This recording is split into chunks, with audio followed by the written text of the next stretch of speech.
6 Things About Islam.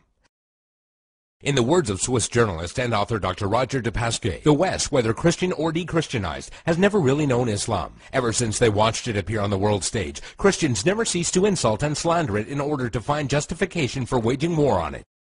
It has been subjected to grotesque distortions, the traces of which still injure the European mind.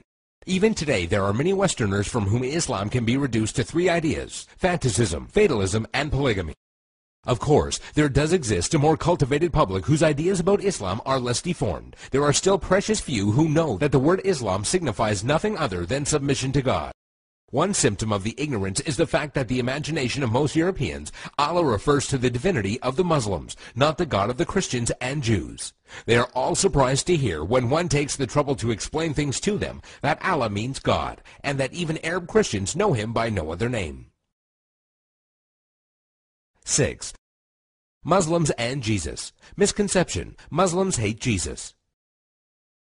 There are many similarities between the historical reference of Christianity and Islam. Many people are amazed to find out that according to Muslim belief, Jesus is one of the greatest messengers of God. One cannot be a Muslim without believing the virgin birth and the many miracles of Jesus Christ. Jesus is also mentioned in many verses of the Quran and is often used as an example of good virtue and character. However, the main difference between Christianity and Islam is that the Muslims do not believe that Jesus was God. 5. Islamic Jihad. Misconception. Jihad means to fight for the sake of God. The true Arabic meaning of the word jihad is struggle. However, in Islam, it is often used to describe the striving in the way of God. There are many forms of jihad, but most important ones are jihad al-nafs, jihad against oneself, jihad bil-lisan, jihad by being vocal, jihad bil-yad, jihad by using action, and jihad bis-sayf, jihad by using the sword. Each jihad is ranked differently, and it was reported that Muhammad returned from a battle and said, "We have returned from the lesser jihad, going into battle, to the greater jihad, the struggle of the soul." This means that a Muslim struggling against himself and his soul is more important than the jihad of going into war. Another misconception is that only when a person dies in war does that person become a martyr. This is, however, false, and it is believed that anyone doing anything for the sake of God and is killed becomes a martyr.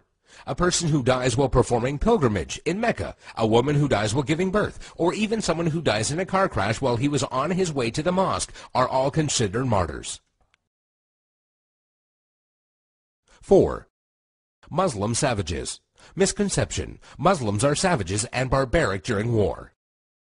Quite the contrary. When it comes to the conduct of war, there are 8 rules that every Muslim army must obey. 1. Do not commit treachery. 2. Do not deviate from the right path. 3. Do not mutilate dead bodies. 4. Do not kill children. 5. Do not kill women. 6. Do not kill aged men. 7. Do not harm or burn trees. 8. Do not destroy buildings. During the Crusades, when Saladin defeated the Franks, he honored the defeated Frankish army and supplied them with food. And during the Third Crusade, when Saladin's enemy King Richard fell sick, Saladin sent him a gift of fruits and horses. 3. Women's rights. Misconception. Women have no rights. The image of a woman wearing a veil from head to toe, a woman who gets unfair justice, or a woman who is not allowed to drive, is an all too familiar notion when it comes to women treatment in Islam. And while there are Muslim countries in the world that do implement many harsh rulings against women, this should not be portrayed as Islamic law. Many of these countries have cultural differences that go against the teachings of Islam. It should be noted that during pre-Islam Arabia, women were used for fornication only and had no independence. The birth of a daughter in a family was considered humiliating, and the practice of female infanticide was uncontrolled. When Islam came back to being, verses in the Quran condemned the practice of female infanticide. Islam gave back many human rights to the women, and Muhammad was even reported saying that women are the twin halves of men. A Muslim woman is allowed to reject and accept any suitor for marriage, and has the right to seek divorce. There is nothing in Islam that forbids a Muslim woman from exiting her house and is allowed to drive.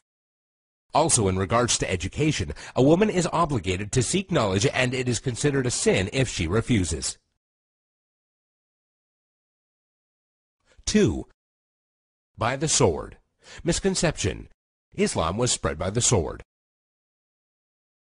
Historian Delasio Leary states, history makes it clear, however, that the legend of fanatical Muslims sweeping through the world and forcing Islam at the point of the sword upon conquered races is one of the most fantastically absurd myths that historians have ever repeated. There is no record in history that shows people forced by sword point to convert to Islam. When Islam spread through countries, they would set up private churches and synagogues for the non-Muslims they were governing, and because of the good treatment they had received, they themselves would convert. If one considers the small number of Muslims who initially spread Islam to the West, all the way from Spain and Morocco into the East from India and China, one would realize that such a small group of people could not force others to be members of a religion against their will. It is also interesting to note that when the Mongols invaded and conquered large portions of the Islamic Empire, instead of destroying the religion, they adopted it.